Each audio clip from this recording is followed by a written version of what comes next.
Fear leads to anger. Anger leads to hate. Hate leads to indigestion. Freefonix is a British animated series that focuses around music. Literally, one of the creators is a British composer and songwriter. He literally made the music for the show. The show was made for the CBBC, a free-to-air channel that can only be viewed in the United Kingdom. Sort of like the PBS we have here in America. And this show focused heavily on music, including a specially made soundtrack that, honestly, is really good. I started listening to it in my free time, and I downloaded the whole album. It focused on being a 50-50 blend of music and animation, where the goal is more to be a timestamp of the year it was released, as well as being a show to watch.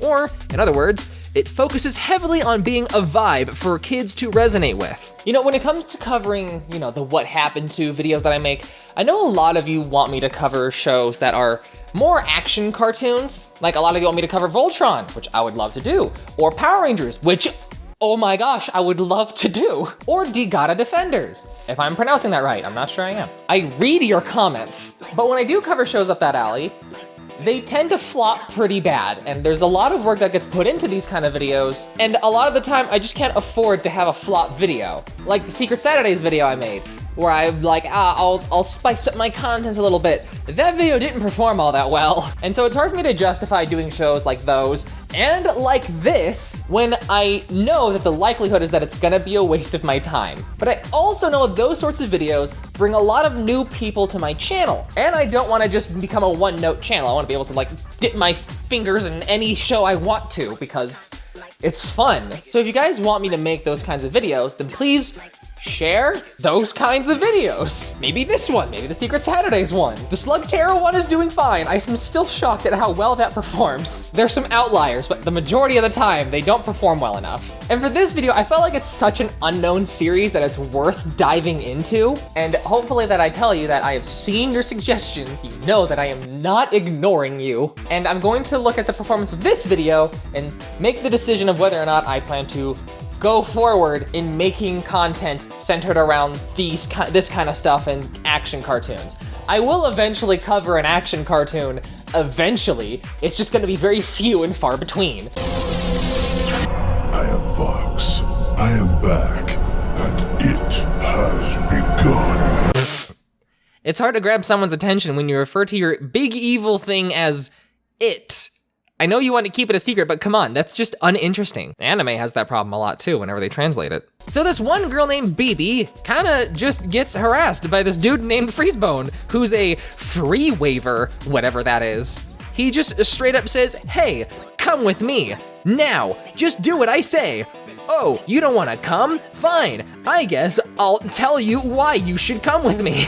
It is the most awkward way for the main characters to meet each other. He eventually just tells her that. He just sings about stuff he somehow knows about her and she's in. Girl, he is stalking you. This is stalker behavior. Do not go with him. What is wrong with you? Big Bad Guy is a Sonic Lord who fought some other Sonic Lord and got banished. And he talks about the quote-unquote 13th note, which is some sort of power that was corrupted, whatever that means, and he's trying to get out of some void he's trapped in. But if you and I work together, we can break open the void once and for all. Reward me with untold riches and power. That's pretty much it. You abandoned us at Timmy's party, which is so a violation of trust. We're kicking you out of the band.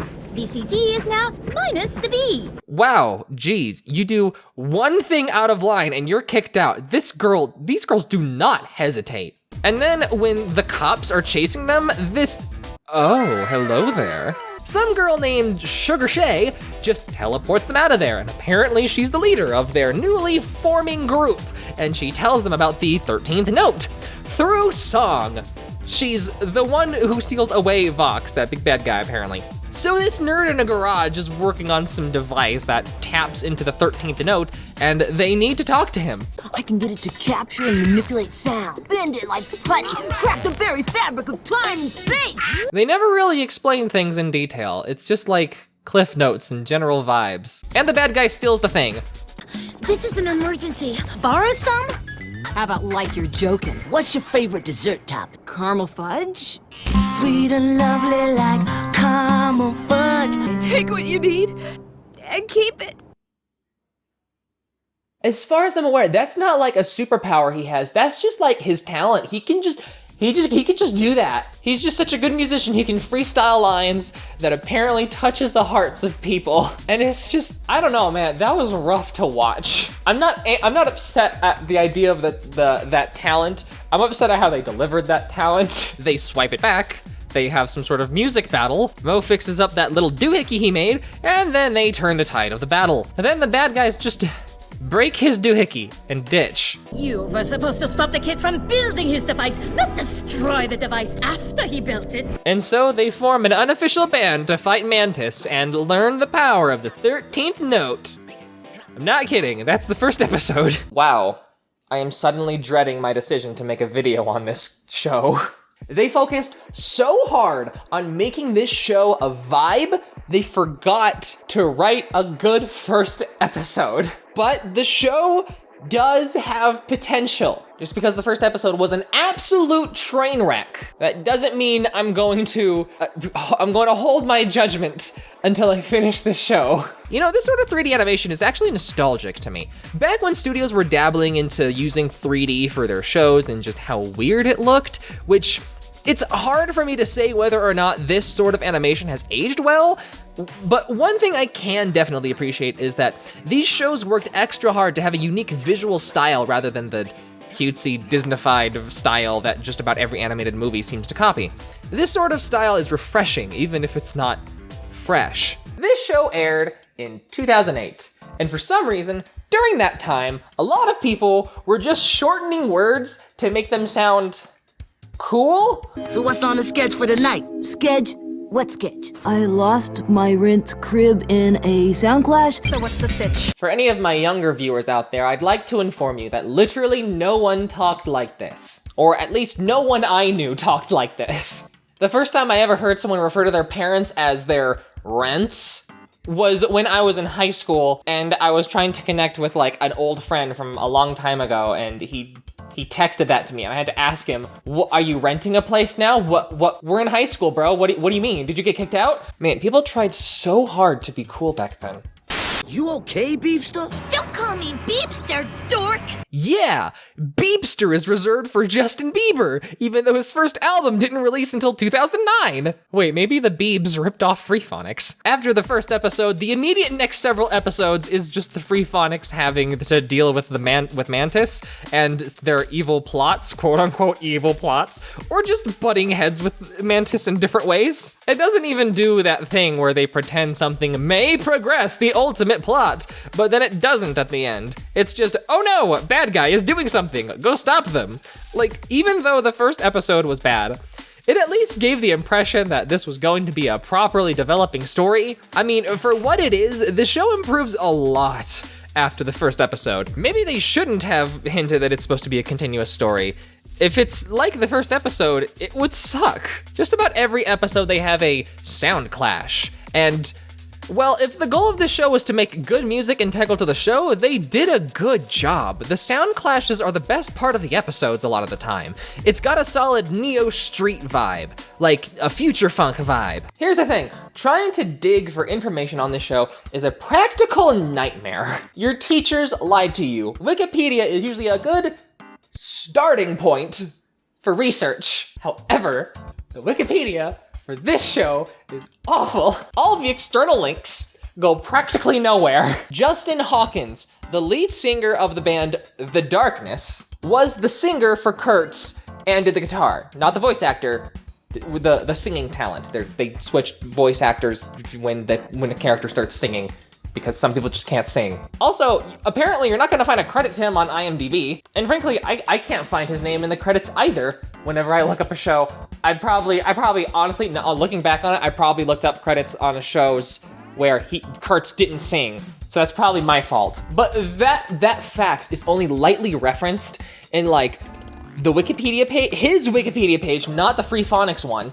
That of which leads to an old article that you have to use the Wayback Machine to read.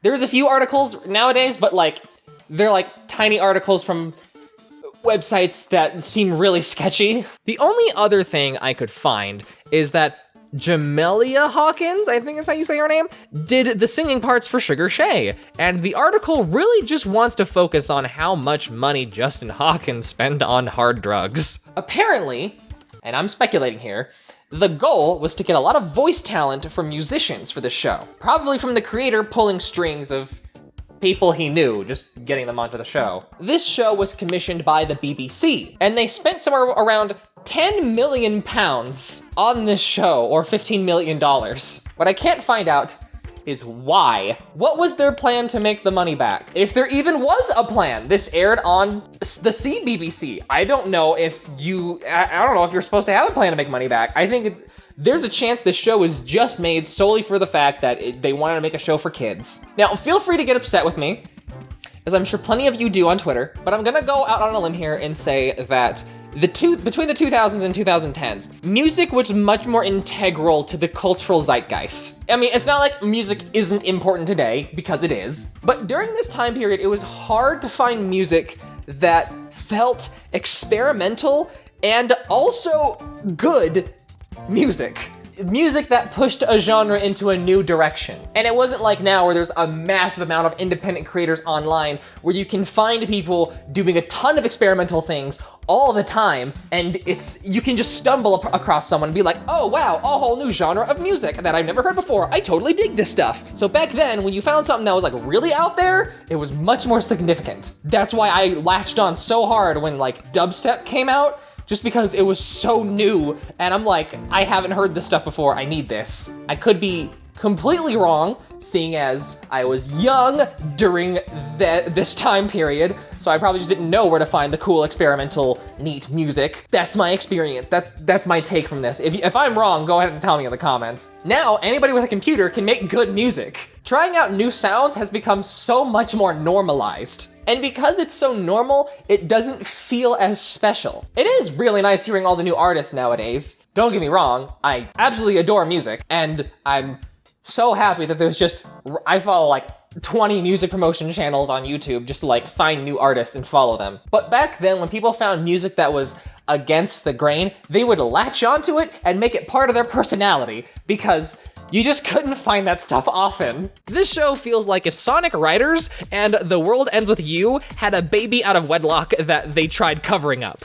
It's gotten the potential to be a vibe, and at least the music is. The show, however, lacks a strong, distinct impression, largely because it feels like it tries too hard to be cool in certain regards. And the setting is that late 2000s vision of the not so distant future, but it's still pretty surface level. Now, with all this being said, you really gotta appreciate this show for what it's trying to be. This whole series feels like a cool experiment, a show that wanted to set itself apart from every other show at the time, a show that clearly had passion behind it. And it's these kind of shows that I wish we saw more of, especially now with the constant strive to nostalgia bait people or have quote-unquote safe movies that fail to be blockbusters. Today, the real content that sets itself apart is created by a random group of individuals on the internet. You're not gonna find something like this being made by an actual studio nowadays. And you're definitely not gonna be finding it being made by corporate executives, because they only want to make things that are safe, that will get them the highest return on their investment. An actual mindset for a creative direction is so hard to find now without it being crushed by corporations sticking their fingers in it and dumbing it down, and thus ruining it for everyone. You know, I feel like this show would have worked better if there wasn't some big evil bad guy. I would have taken this show more in the direction of, like, a magical slice of life that focuses more on everyday struggles of the youth, sprinkled with action and comedy, kind of like 16, especially since the villain is boring and doesn't really add much to the plot. It would be stronger without him entirely, especially if the majority of the episodes don't even properly utilize him. It should have a rival gang, absolutely, but otherworldly bad guy needs improvement. What about my street cred? You don't have any street cred. A big positive I can say about this show is that they really mix up the setting. They'll reuse certain areas like their home base, but there's a lot of places they visit, and it really makes the city of Los Bosmos feel really fleshed out, especially when they add a sports episode. I don't know why, that always makes it feel more fleshed out, but it does. You know what your problem is, hombre? Maybe she's not your true MLP. My what? Yeah, what does My Little Pony have anything to do with this? Music life partner. Oh, whoops, my bad. Ew. I think I'm allergic to country and western. Hey, you and me both. Do you have any idea what it's like to be trapped in an inescapable void? I stood in line at post office. If you think that's bad, wait until I tell you about the DMV. A little less than halfway through the show, Freezebone actually manages to hit the 13th note and he ends up disappearing into this weird alternate dimension in the past. He meets a self-proclaimed crazy man, which, if someone says that they're crazy, they're not crazy. The only other one who managed to hit the 13th note is Kurtz. So they ask him to replace Freezebone, pretending they'll add him to the band in order to get his help. Apparently, self-proclaimed crazy man is the past self of the Sound Lord, and he wants to switch places with Freezebone in order to escape. They duet across space-time and open up the rift, but Freezebone has to race to make sure Vox doesn't escape before him. Luckily, Sugar Shay decides to be more than just a ghost that sings well, so she stops this guy and pushes him back into the void before he can escape. So Freezebone just got a level up, I guess? I think that's the point of this episode. This show, honestly, is a little ahead of its time. Or at least it was using anti-consumerist concepts and speech that was, you know, being recycled from like the 70s, that of which popularized nowadays, given how everything ended up going with our economy. All this consumerism, it just ain't right. I've seen you eat. You consume plenty. History likes to repeat itself, and the feeling toward our economy and our culture is definitely recycling from several years ago, except now it's just worse. The whole show has a strong anti-mainstream, underground, against the grain focus. The sort of angle that would really appeal to teenagers revolting against their parents. And the fact that their main enemy is a corporation and industry plant band is just the cherry on top. Especially now, since we're realizing a lot of the problems we're facing is just corporations being greedy. This show ended up aging way better than I expected it. What's cool is that in one episode, Mo does some magic stuff to make his birthday repeat every day at 6 o'clock. So he has a never-ending birthday. And Vox uses the opportunity to escape by having Kurtz hit the 13th note. He explains that the corrupted and the pure 13th note has no difference when the day repeats, which makes no sense to me, but this whole show doesn't really make a lot of sense. And we get to see what it's like if Vox is released from his prison, which is fun, but you know, it's just a repeating day, so all they gotta do is wait until 6 o'clock for the day to reset and he's back in his, void. And so nothing really changes, the day repeats, they stop him before he gets out, nothing progresses. But they know that if he gets released, they straight up can't defeat him because he's just too strong. So it does make him more of a menacing villain. A big problem with having a villain that doesn't directly interfere with the protagonists is trying to make them like actually a threat. Sauron is a pivotal example. You never really have Frodo directly face Sauron. Everything that happens is all Sauron's will or other people who are carrying out his will. And it just shows the immense power of Sauron, where even in death, he's still a big problem. They do a good job at showing if Frodo fails, there's literally nothing stopping Sauron's return. But replicating that in other media hasn't been very successful. And I feel like this was actually a decent way to do it, especially since the goal of the show isn't really focused on the whole like fight between Vox and Freefonix. The conflict changes on like every episode. Like there isn't really an overarching plot at all. They just have a big bad guy there in case they want to use him. Also, can we talk about how smart the show is with how it uses black bars sometimes? Like, they'll use them in creative ways to emphasize certain characters' emotions in ways that I don't really see too often. The nerve of them, thinking you guys weren't good enough.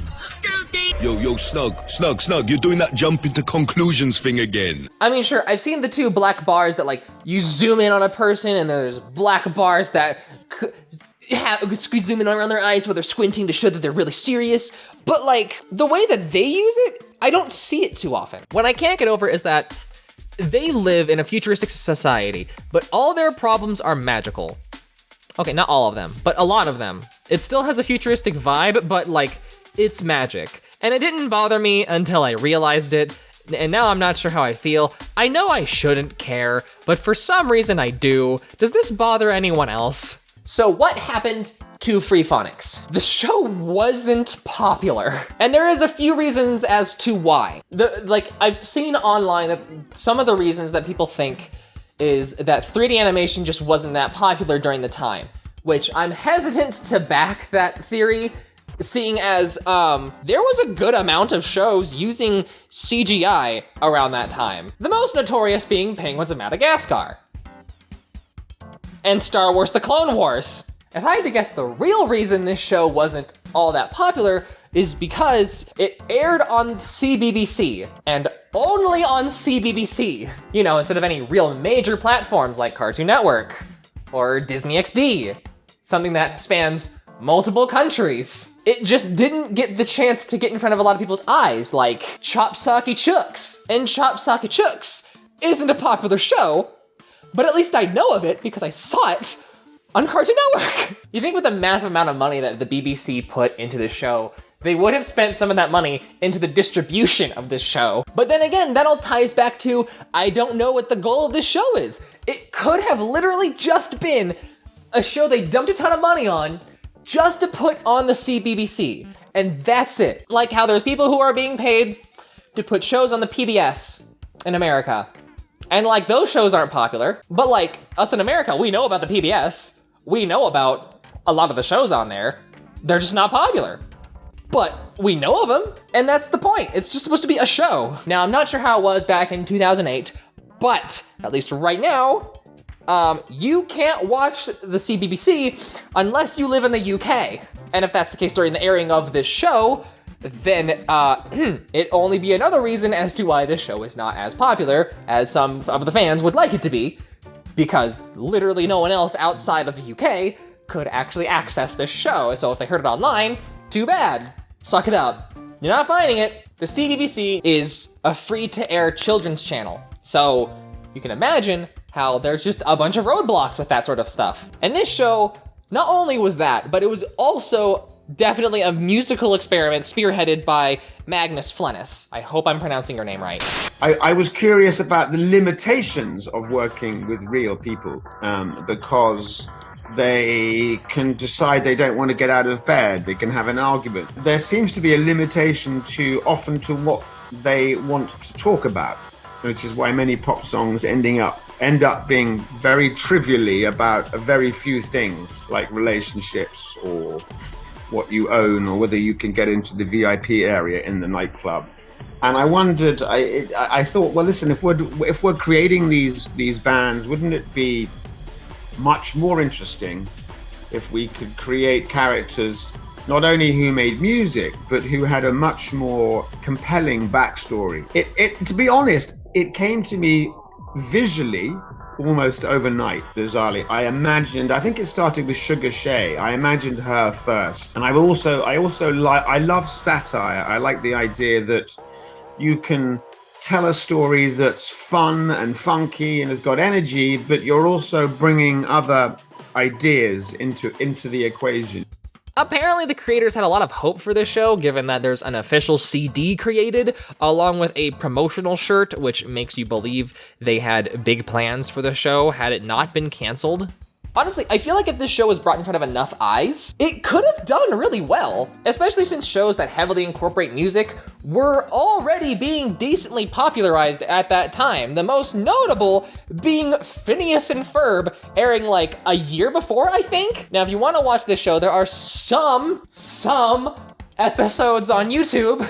Other than that, you're gonna have to like really dig for it. And I couldn't even find all the episodes. I watched 29 out of 40 of the episodes because I can't find the rest. This show is not only a show that couldn't become popular, but also is a show that is most likely going to be forgotten, especially since the episodes just are largely not available online. And I can't find a way to get, like, the DVDs, even if they even made DVDs, or if they even released all the episodes on DVDs. I don't know. And so, that's everything I have for this video. I have a Patreon if you want to see my videos months in advance and also want to get cool trading cards and stickers.